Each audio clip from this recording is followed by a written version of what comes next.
दोस्तों, ये कहानी अमर सिंह की है जो फौज से रिटायर होते हैं। उनकी पत्नी की मौत 2 वर्ष पूर्व हो चुकी होती है। वह अपने इकलौते बेटे और बहू के साथ रहा करते थे। बेटा राहुल भी फौज में था। अमर सिंह की देखभाल देविका ही करती थी, जो उनकी बहू थी। समय पर दूध, दवाई, खाना, नाश्ता, देविका एक छोटे बच्चे की तरह उनका केयर करती। अमर सिंह भी खुश रहते।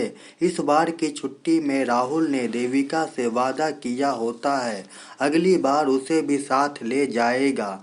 देविका की खुशी का ठिकाना न था, पर देविका को निराशा ही हाथ लगी, क्योंकि अमर सिंह की तबीयत खराब रहती थी।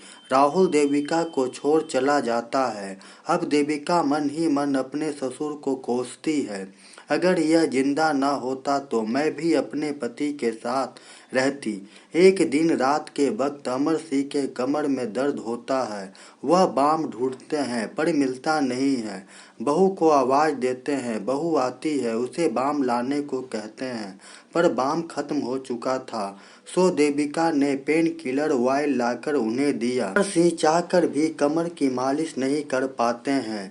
देविका खुद अपने ससुर की कमर की मालिश करने लग जाती है। वह अपने ससुर के कमर में मालिश कर रही थी, तभी अचानक उसे कमर दर्द वाली बाम ससुर जी के कमरे में दिखाई पड़ता है।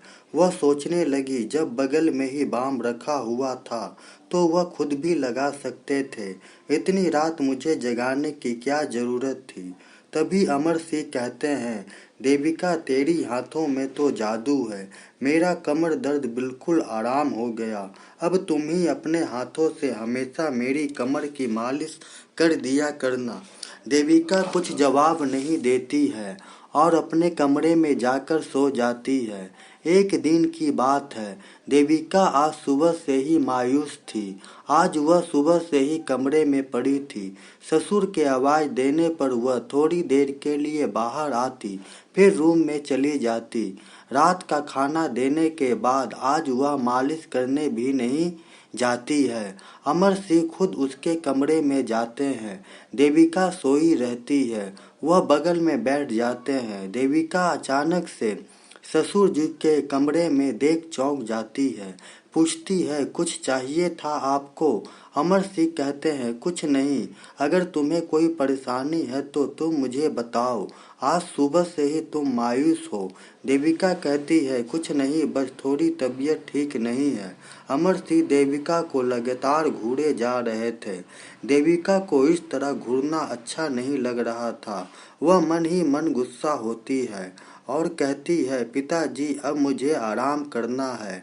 आपको किसी चीज की जरूरत होगी तो मुझे आवाज लगा दीजिएगा। अमर सिंह चले जाते हैं। देविका उसी वक्त राहुल को फोन लगाती है। कहती है, तुम्हारे पिताजी पहले तो सिर्फ बहाने से कमर की मालिश ही कराते थे, अब वह मेरे कमरे में भी आने लगे हैं।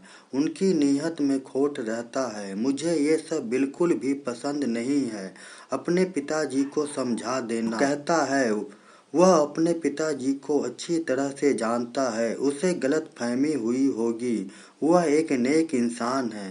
देविका ये सब बातें चिल्लाकर कहती है। अमर सिंह भी ये सारी बातें सुन लेते हैं।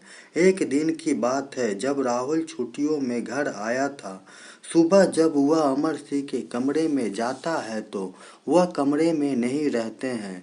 एक चिट्ठी मिलती है उन्हें, जिसमें लिखा होता है, बेटा देविका मेरी बेटी जैसी है, मेरा ख्याल रखती थी, पर मैं ही उसे शायद बाप जैसा प्यार नहीं दे सका। तुम दोनों अपनी गृहस्थी में खुश रहो। मेरी वजह से तुम दोनों के जीवन में कलेश ना हो पाए, इसलिए अब तुम्हारी माँ के पास मैं जा रहा